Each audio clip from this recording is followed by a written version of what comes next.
subject ขันน่ะอะไรขบุย part 1 part 2 part 3เนี่ยใช่ไหม part 1ค่ะ chapter 1 chapter 2 chapter 3ดีนะเราเนี่ยใช่ไหมงั้นตัวน่ะกันสวยตัวละที่ตัวถึงเจ๊กันสวยตัวมาสู้ part 1นะอันนี้นะ chapter ขันนะ chapter จะบุ้งปะเทียนนี่เสียมตัวปะเทียนนี่ดีกันเสีย Hindu te pon siam tu pathian an ne Brahma an tia ma seng an bekhel lem lo Hindu tam taken Brahma hai an soi rimota an belo ti pasia siam tu pathian ne ma hai an te bia pri mot tu ti thuo ni kanu le ka pa ko me ron siam tu ne pathian an pa bia khel khel ma ne an ti tebul bo ka siama ka khelo tebul khan in miron bia tu pa be sei to Kasalo, okay. Tiang dia tu siam tu patian kan ne ya kan dia tu asha ka dem do. Asengin asiam ta ni di masa athil siam akan engel. Ma chang hen engel. Enga tinga siam ri mo. Ti pa ka zo na. Tiang dia tu hati la yen in sentence pa ni. So, mai hey hati yang ka la ko iksa ani ya. Siam tu.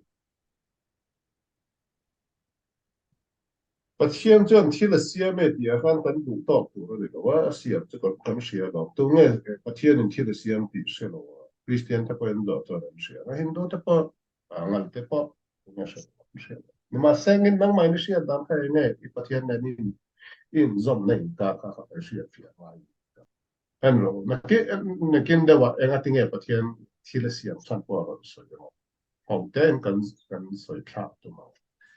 to know that God exists by more. Ama hitil siam. Asiam tu ane gan til siam reng ma hian ama hian to ikha sia ta ba ya.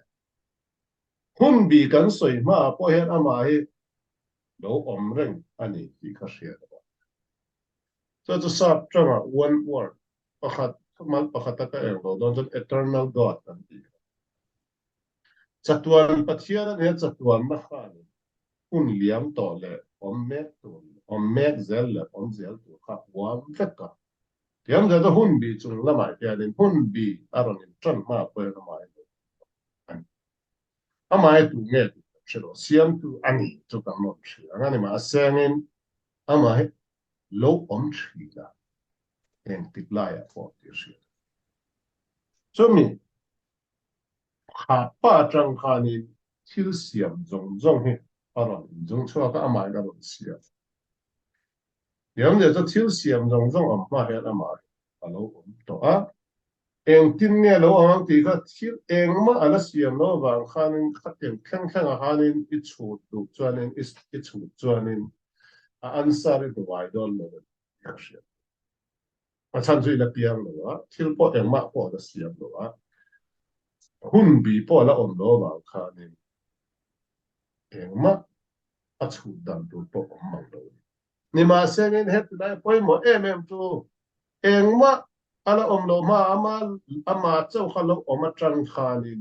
ama hian thil eng kim hi aron siam ania wang khanin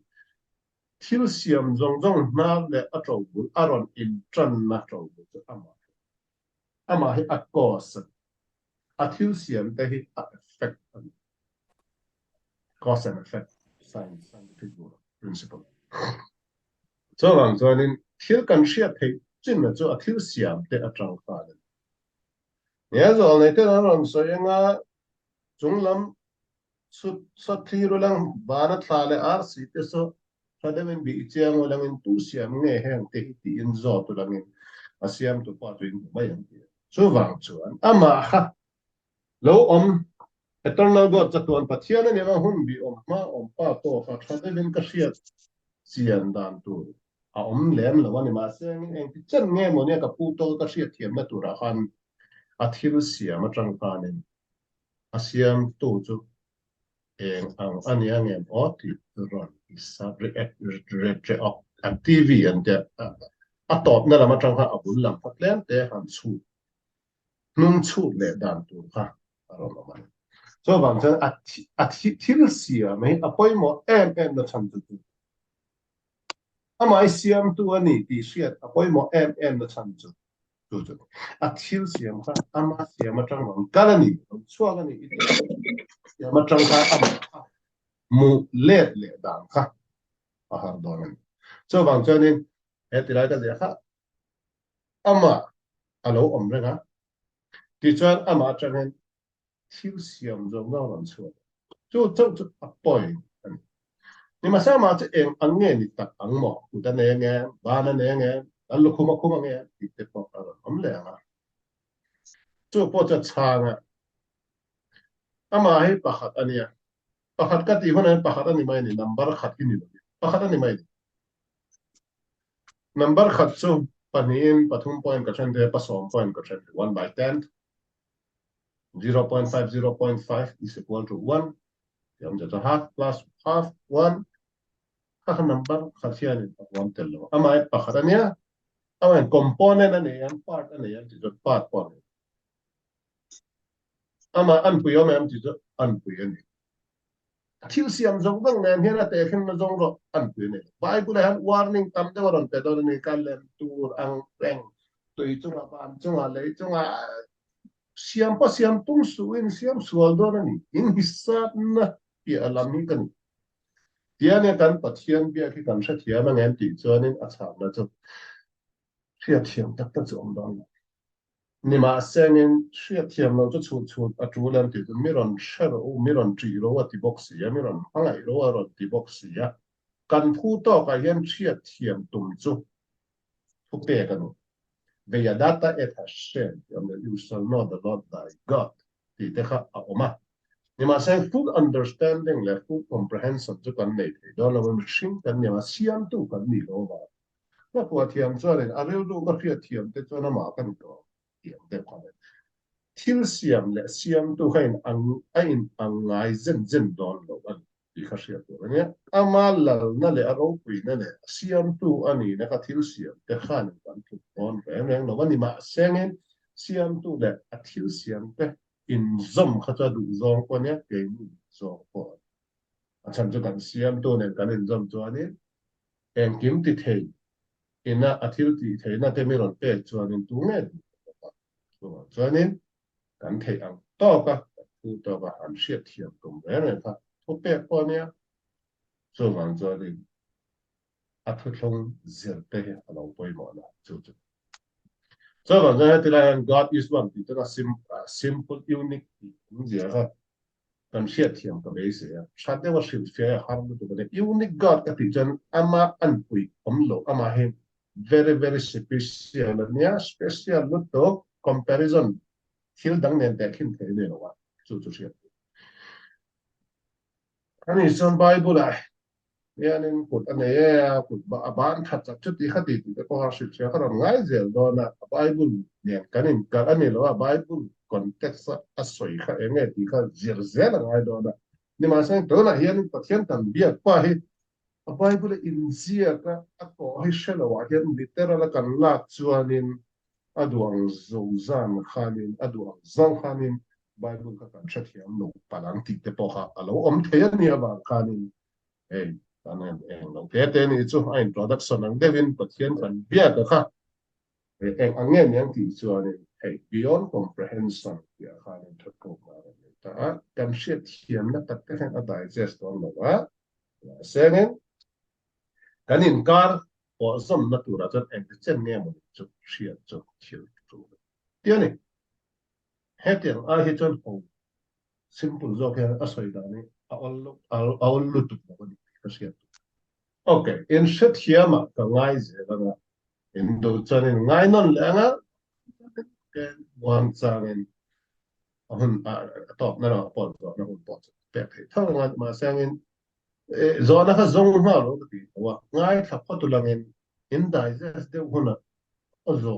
ngoro hi hetiang a soi chon hi enge om je ti fa muang chang zo na ka ro in siam don an ko ha no in je ko lang a thu soi po ha enge me ni om je a ti om je a chiang thei ben ama le khabu ram khal a le khabu hi a har san chu chu kabala bu reng reng ko a har san na chu kan chiar ton pure del tu po em ni he ni God is one simple unique avan ho chu shia thiam lo kha om lo pura hia ang hianin chiang ko khanin zia ane ni ma sen khami chunga khanin enga tinge concise wording an man enga tinge one tia thlan na chan enga tinge simple cheng ti ne aho pathiana ho ti na ni mia component anei lo amen part anei lo part nei lo hun jong jong a om le om na hun po nei shan pa lo chu shia thiam ko ta kan van chung sang ber om pa chu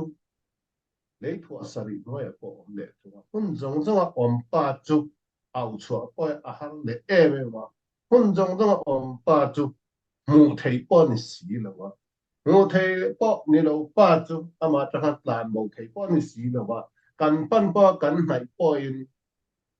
in đồng quy bao à hàng bốc xí không sao thế mà cái tên nó hàng lor khom anh zoom khom thế nghe cái gì om mía xí lo om mía xí lo om bốc xí không sao thế mà 여튼 저 반전 simple one simple unique 같이야 아니 저다 맞죠 예 방에 오냐 아니 대캔나 til당네 대캔 좀 대캔 좀로 메로 아 대캔 대야니 저는 안 부이 마 comparison parallel 부이 equal to 헤미네 이티 전 uniqueness 가 이타이 몰래 그래서 저 반전인 a simple 호게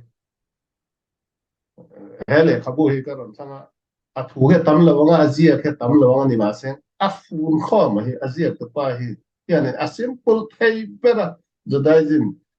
thai a basic faith a simple thai ber a toy thai bera